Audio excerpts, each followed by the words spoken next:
The following is a Comfortably Zoned Radio Network production. Thank you, Tally Olson. I am back. You are comfortably zoned with me, the Zigzag Man, in Alameda, California, right across the bay from San Francisco, across the moat from Oakland. And we are blessed to have Susan Freeman as a guest. First timer. How are you, Susan? I am much better than I sound. Well, no, you sound great, but it's nice that we're doing this because, Susan, you just lost her husband. Louis died about a week and a half ago, 10 days. And she is trying to adjust, good, bad, and ugly. It's not easy, let me tell you. All right. Tell me what's going on in your life. It has been just 11 days, I think. I have passed the critical point. I am crying less and yelling less. Yelling is just me screaming. But let's go back. I was not getting an advanced degree in math or physics. I wasn't going to do original work. So I thought, what am I going to do as I'm approaching 50 to contribute positively to this world? I said, create positive energy. And to do that, I decided to marry my husband and give him the best life he could have. And by the way, so you did. I did. He was blessed. You were a wonderful partner. And from that, you have good memories and peace in your life. There were many things that were great about the marriage. Working as an engineer, I always said, gee, I need a wife, someone who would go to the dry cleaner, run errands, take care of the house.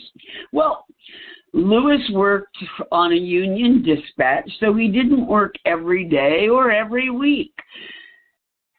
He said, I washed dishes when I was single. I cleaned the house and did laundry.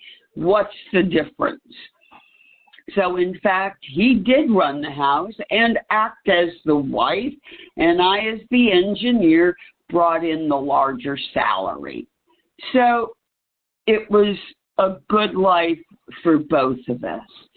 The one thing he was able to verbalize in our 27 years together was that nobody had ever respected him the way I did. And I'm probably more proud of that in our relationship than anything else. That's a word you don't hear very often because people are uncomfortable asking for respect, but it's a necessity to good mental health, as I see it. It was in my single years that I learned a saying from Jewish sages. Treat your husband like a king, and he will treat you like a queen. So I was single, but I was hosting anywhere up to 20 people at a time in my one-bedroom apartment for Sabbath and holiday meals. And I treated everyone good. When I met Louis, and he immediately gravitated in the positive direction, I married him. And we treated each other royally for 27 years. Now my job, that job that I took on, that purpose to make the world better has been successfully completed. I am now looking for my next project. And that is maybe flippant to some people, or they think I haven't suffered enough. I've mourned him and cried daily for the last 3 to 6 months. The last couple of weeks was 2 or 3 hours of sleep a night, as he had repeated oxygen crises. So I had time, a lot of time to think. I don't know what my next project is. I just know that I am taking positive steps to move forward in a positive way. And the way I look at it, if you put yourself out there and you put your energy out there and your intellect and your good graces, let's put it that way, it'll come to you. There's an expression in basketball, let the game come to you. And you'll do that and you'll be just fine. Experiencing all the feelings is sometimes good in life, wherever they come from, because you can't appreciate the good feelings without having lived the bad feelings. Having suffered most of my life with depression, I know from bad. You know from bad. Yeah. Okay. Having suffered most of my life just being me. Yeah. Anyway, let's move on a little bit if we can. I'd like to talk a little bit about demystifying Judaism. Okay. You're a very special Jew. I'm a Jew, and the reason I say that, you have dietary habits that are consistent with an Orthodox Jewish person. You have a love for the culture. You have it all. But it's different. It's different with you because I don't think you see God with a face. Oh, gosh, no. Okay? Elaborate on that. Okay. Elaborate on your special kind of Judaism. All right. I'm going to pull back and say alphabets, languages, and religions are all created so that we can communicate things that are universal to every human being.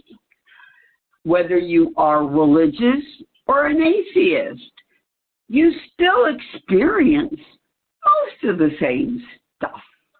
And whatever the religion or absence, be kind, choose your own vocabulary, replace words as you need, and know that we're all talking the same stuff.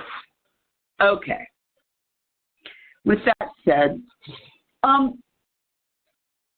I grew up born a Jew, plenty of dead relatives from Hitler, but I grew up raised in the Unitarian Universalist Church, being taught about all the different religions. I always had a fascination. There was something going from early childhood that I could relate to. It wasn't until I was 30-ish, late 20s, 30, that I met Chabad and began to learn more. And the first thing I learned was I had an in because I was born Jewish.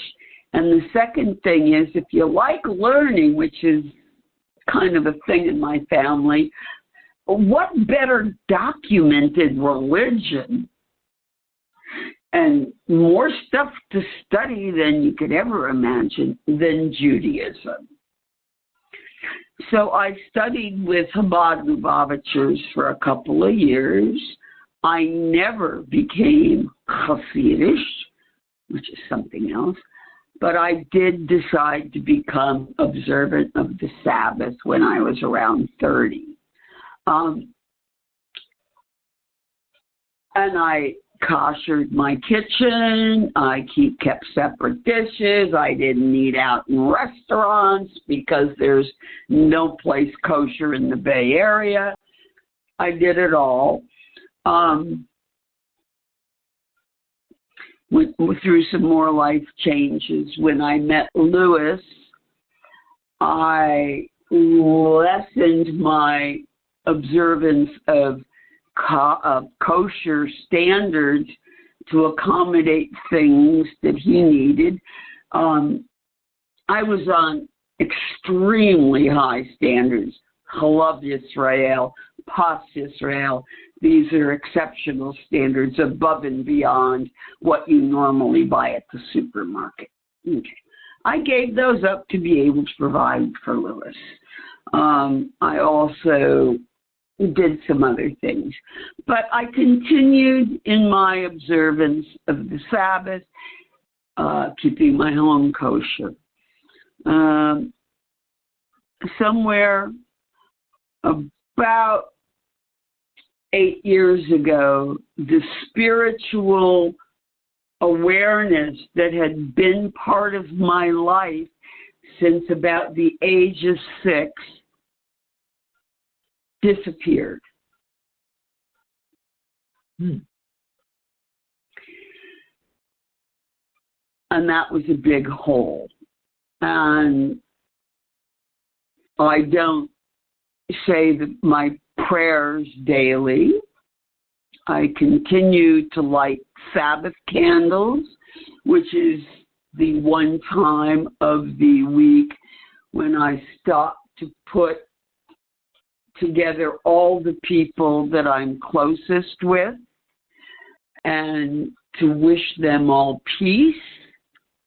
I wish peace of mind, peace of spirit, and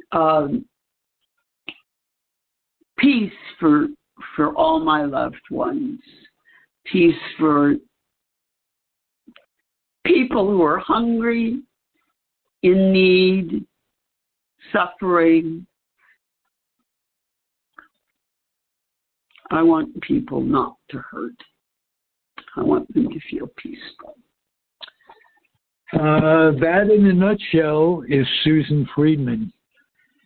See why I'm blessed to have friends like her.